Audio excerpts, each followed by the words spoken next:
Welcome back to my YouTube channel. आज की इस वीडियो में हम करेंगे general awareness for DSSB exam. ये मॉक टेस्ट फॉर्म में है। This is mock test number 2। Question number 1, the famous hornbill festival of Nagaland is celebrated in the month of. Hornbill festival किस मंथ में सेलिब्रेट किया जाता है? दिसंबर में। कब से कब तक? 1 से 10 दिसंबर तक। The hornbill festival of Nagaland is celebrated in the month of December. Question number 2, which of the following song is mainly dedicated to the love of Radha and Krishna? कौन सा सॉन्ग राधा एंड कृष्ण के लव को डेडिकेट किया जाता है? That is option number 1, Kesabadi. Kesabadi option number 1 is the correct answer. Kesabadi song is mainly dedicated to the love of Radha and Krishna.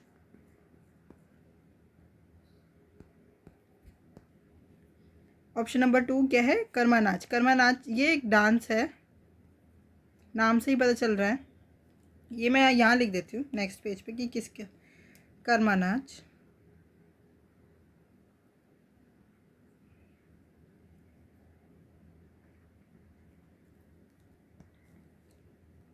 Dance of Chhattisgarh,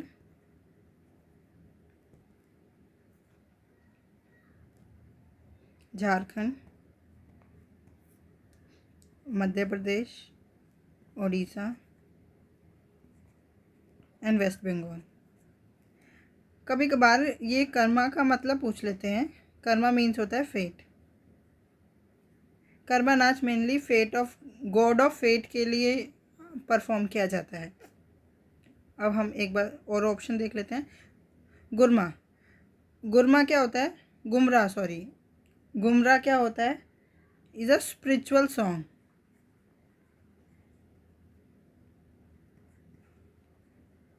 spiritual song of Jetsun. Jetsun Milarepa is a, ये एक tribe है।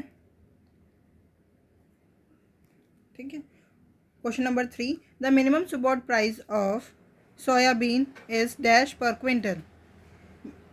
2019 and 20 की पूछ रहे हैं, तो मैंने, क्योंकि ये जो पेपर है ये असिस्टेंट नर्सरी टीचर 2019 का ही है, इसलिए इसमें जो करंट अफेयर्स के क्वेश्चन है वो 2019-20 के हैं। तो हम ये क्वेश्चन अभी यहाँ देख लेते हैं और 2023-24 का भी मैं आपको बता देती हूँ कि सोयाबीन का MSP क्या है। इस क्वेश्चन का आंसर है option number 2, 3710 rupees. The minimum support price of soybean is 3710 rupees पर क्विंटल। और 2023-24 का सोयाबीन का MSP है 4600 रुपीज़। कितना? 4600 rupees. Question number 4, the banking regulation act was passed in.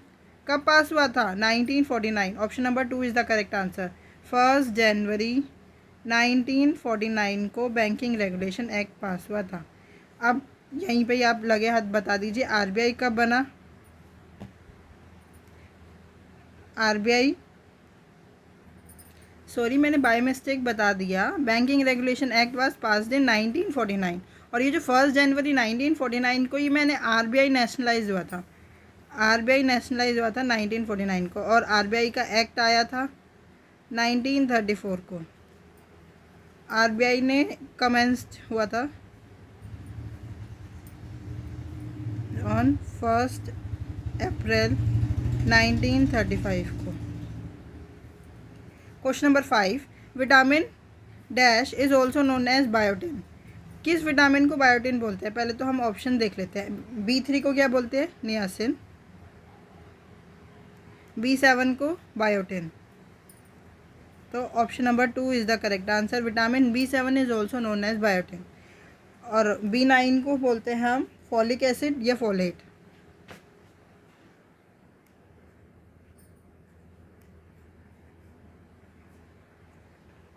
And vitamin B12 is also known as cobalamin.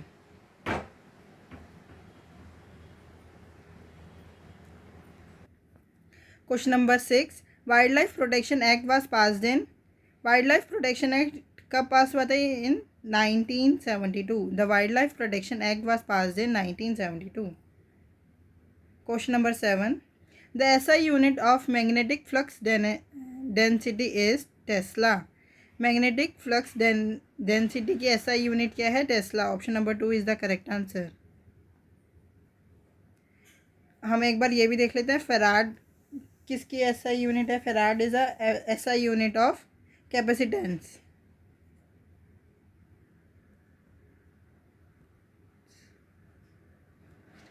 और weber is a, sorry weber नहीं होती है, henry. Henry is a SI unit of inductance. Inductance. Question number 8. Nathula Mountain Pass is located in Sikkim. Nathula Mountain Pass is located in Sikkim. Himachal Pradesh में कौन सा पास है? दर्रा है। मध्य प्रदेश में और जम्मू एंड कश्मीर में। ये हम नीचे देख लेते हैं, वहाँ स्पेस नहीं है। सबसे पहले देखते हैं मध्य प्रदेश में। पेन चल जा। मध्य प्रदेश में है असरगढ़ पास।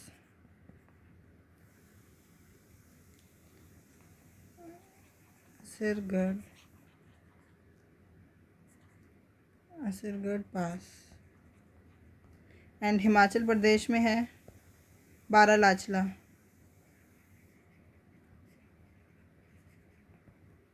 बारालाचला पास। और जम्मू एंड कश्मीर में है बनिहाल पास। और एक ये जोजिला पास भी बहुत फेमस है, वो है लद्दाख में। लद्दाख में कौन सा है?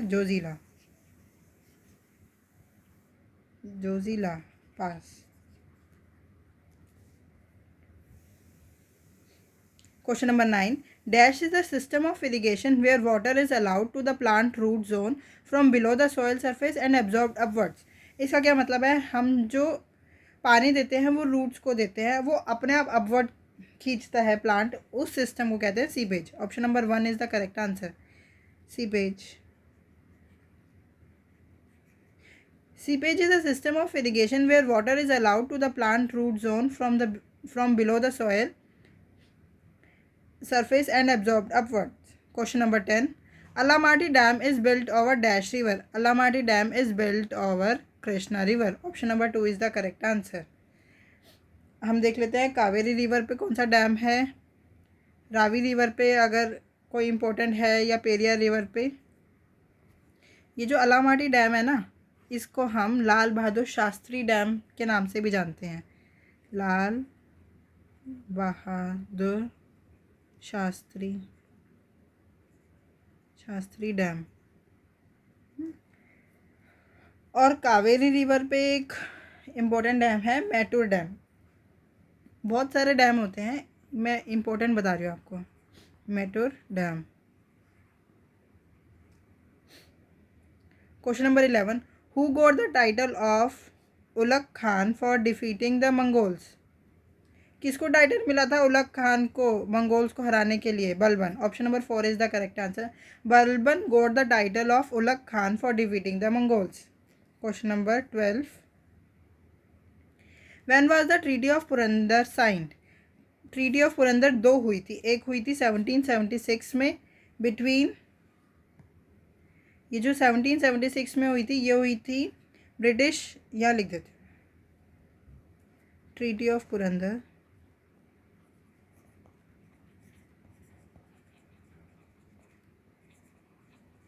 दो ट्रीटी हुई थी, एक हुई थी 1776 की और एक हुई थी 1665 की। जो 1776 की हुई थी ये हुई थी ब्रिटिश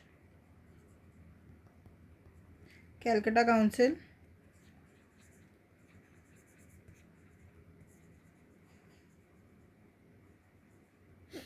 एंड नाना फडणवीस जो कि पेशवा थे।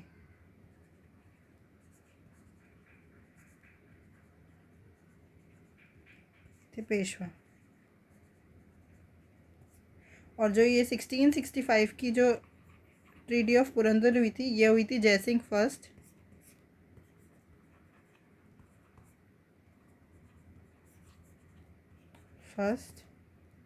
एंड छत्रपति शिवाजी महाराज के बीच में।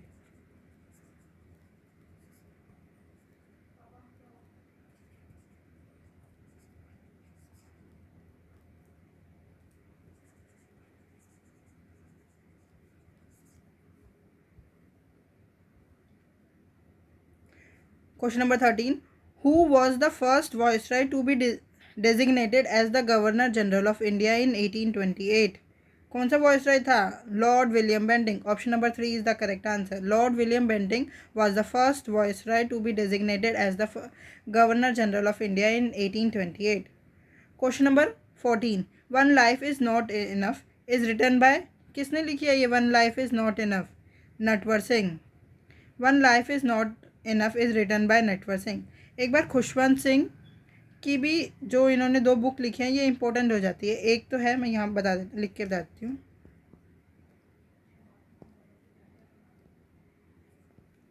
खुशवंत सिंह की 2 इम्पोर्टेंट नॉवेल्स हैं. एक है train to Pakistan,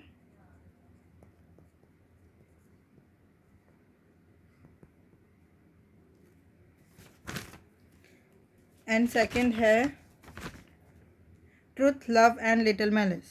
truth love and little malice. Question number 15. She established the Central Hindu School in 1898 and is also well known for her Home Rule movement. Who is she? कौन थी वो? Annie Besant. Annie Besant established the Central Hindu School in 1898 and is also well known for her Home Rule movement. Question number 16. Dash won the Filmfare Award 2019 for the best film. 2019 में film fair award किसको मिला था? किस movie को? राजी को. और critics best critics मिला था अंधाधुंध को. अब हम 2024 की भी देख लेते हैं. 2024 में बेस्ट फिल्म फेयर अवार्ड किसको मिला? Best film fair award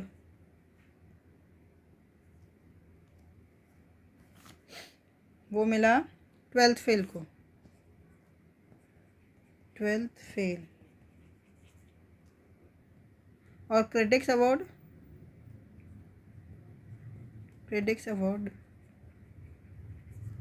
for best film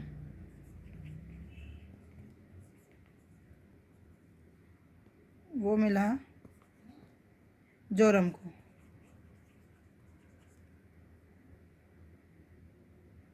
16 is done. Question number 17. Which of the following statement is true about Article 80? Article 80 क्या बताता है हमें? It specifies the number of seats in the Rajya Sabha. Option number 2. It specifies the number of seats in the Lok Sabha. Option number 3. It specifies the fundamental duties of every citizen. Option number 4. It specifies the directive principle of state policy.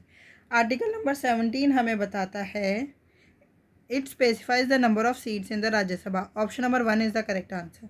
अब जो number of seats in the Lok Sabha कौन सा article बताता है? ये बताता है article number 81. Article 81. और fundamental duties to every citizen ये कौन से आर्टिकल में है? ये है आर्टिकल 51A. अंडर किसके अंदर है ये? Under part 4A. और directive principle of state policies DPSPs ये है आर्टिकल नंबर 36 से 51 under part 4.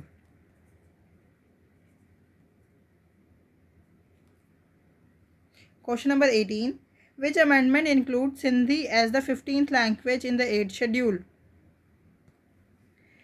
21st Amendment. Option number 1 is the correct answer. 21st Amendment includes Sindhi as the 15th language in the 8th schedule. Question number 19. Walker Cup is associated with golf. Walker Cup किससे associated है? golf से. हमें badminton के कुछ cup और देख लेते हैं, टेनिस के देख लेते हैं और फुटबॉल के. जो फुटबॉल, सबसे पहले फुटबॉल के देख लेते हैं. यहाँ पे स्पेस है ना, यहाँ पे देख लेते हैं. फुटबॉल के जो इंडिया में मिलते हैं, मैं वो आपको वो बता देती हूँ। डूरन कप, रोवर्स कप,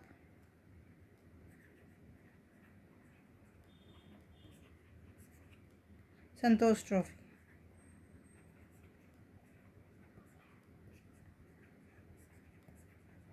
और जो टेनिस है, इसमें ग्रैंड स्लैम होते हैं, 4 ग्रैंड स्लैम होते हैं।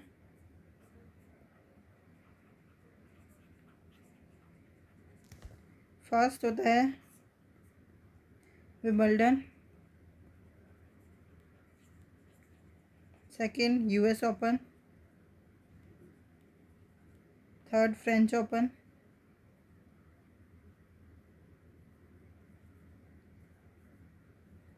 Fourth is Australian open.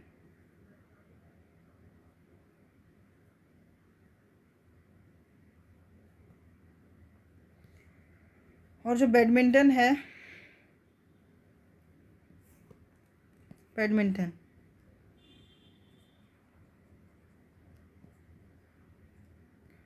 उसमें एक मिलती है थॉमस कप, जो कि मैन को मिलती है, हाँ, थॉमस कप मैन के लिए है ये। और उबर कप ये वुमेन को।